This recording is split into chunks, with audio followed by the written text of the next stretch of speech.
আজকে আমি চাইনিজ খাবার বানাবো। আলু দিয়ে এত সুন্দর রেসিপি বানানো যায় আগে কখনো জানতাম না। আসসালামু আলাইকুম এভরিওয়ান, আপনাদের সবাইকে স্বাগত। আজকে আমি একটা নতুন ভিডিও নিয়ে শুরু করছি।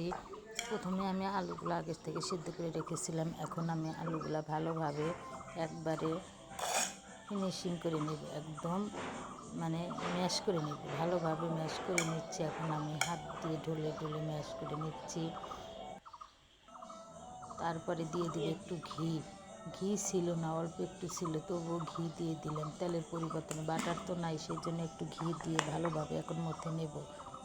আঙুল দিয়ে ভালোভাবে ভিতরে থেকে চেটেপুটে নিচ্ছি ঘি। অনেক দিন ধরে ঘি আনা হয়েছিল আর ঘি ছিল না, সেই জন্য একটু দিয়েছি। সামান্য একটু আলু দিয়ে চাইনিজ খাবার ঘরে বসে তৈরি করা যায়। বেকিং পাউডার দিয়ে ভুল করেছি, আপনারা জানেন বেকিং পাউডার দেন না, কর্নফ্লাওয়ার দিতে হবে। বেকিং পাউডার দিলে তিতা লাগে। আমি পরে আবার এটা উঠায় একটু কর্নফ্লাওয়ার দিয়ে ভালোভাবে মথে নিয়ে নিলাম, নিয়ে একটু রেখে দিলাম 10 মিনিটের জন্য।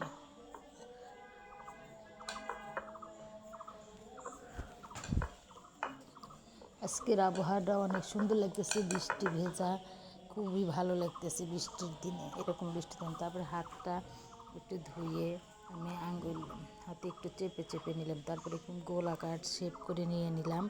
গোলাকার শেপ করে নিয়ে একটু হালকা করে চ্যাপটা করে নেব। এইভাবে হালকা করে একটু চ্যাপটা করে নিয়ে এখন একটা বোতলের মুখা দিয়ে আমি মাঝখানে একটা ডিজাইন করে নেব। একদম সহজ, খুবই সহজেই হয়ে যায় ডিজাইনটা। দেখেন কী যে সুন্দর হয়েছে, কী লোভনীয় লাগতেছে, খুবই সুন্দর হয়েছে, পারফেক্ট হয়েছে। এইভাবে আমি আপনাদের বোঝার সাথে আর একটা বানিয়ে নিচ্ছি। এইভাবে আমি বানিয়ে নেব সবগুলি। দেখেন কী সুন্দর হয়েছে। এটাও এইভাবে সবগুলো একে একে সব তৈরি করে নেব আমি।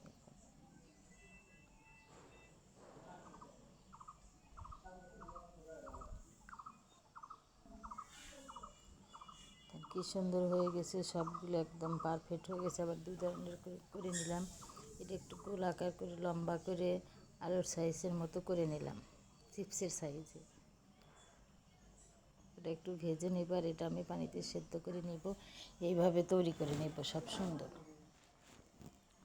ঘরে বসে যে চাইনিজ খাবার খাওয়া যায় আগে কখনো জানতাম না, এত সুন্দর লাগলো আমার কাছে এই রেসিপিটা। আপনাদের কাছে রেসিপিটা কেমন লাগলো কমেন্টে, ছোট্ট করে একটু কমেন্টে জানাবেন। যারা এখনও আমার চ্যানেলটি সাবস্ক্রাইব করেন না তারা একটু দ্রুত সাবস্ক্রাইব করে দিবেন। এই দেখেন পানি বলে উঠছিল, কিন্তু দেখুন কী সুন্দর হয়েছে, লোভনীয় হয়েছে। মনে হচ্ছে এখনই সবগুলো আমি খেয়ে ফেলি। আমি দুইটার ভিতর সেদ্ধ করে নিয়েছি। তারপরে দিয়ে দিলাম আগে থেকে একটু তেল ছিল, ওই তেলে একটু দিয়ে দিলাম রসুন কুচি, পেঁয়াজ কুচি দিয়ে ভালোভাবে তেলটা গরম হলে সেই রসুন কুচির মধ্যে তেলটা দিয়ে দিলাম। তেলটা দিয়ে একটু লাল মরিচের গুঁড়া দিয়ে দিলাম, দিয়ে একটু মিশিয়ে নিলাম। তারপরে দিলাম tomato sauce, 2 packet tomato sauce দিয়ে দিলাম, একটু লবণ দিয়ে দিলাম, দিয়ে ভালোভাবে মিশিয়ে নেব। এখন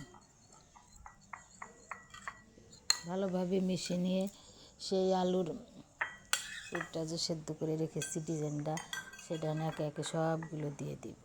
দিয়ে আলতো হাতে চামচের সাহায্যে, কাঁটা চামচ আর এই চামচের সাহায্যে ভালোভাবে মিশিয়ে নেব।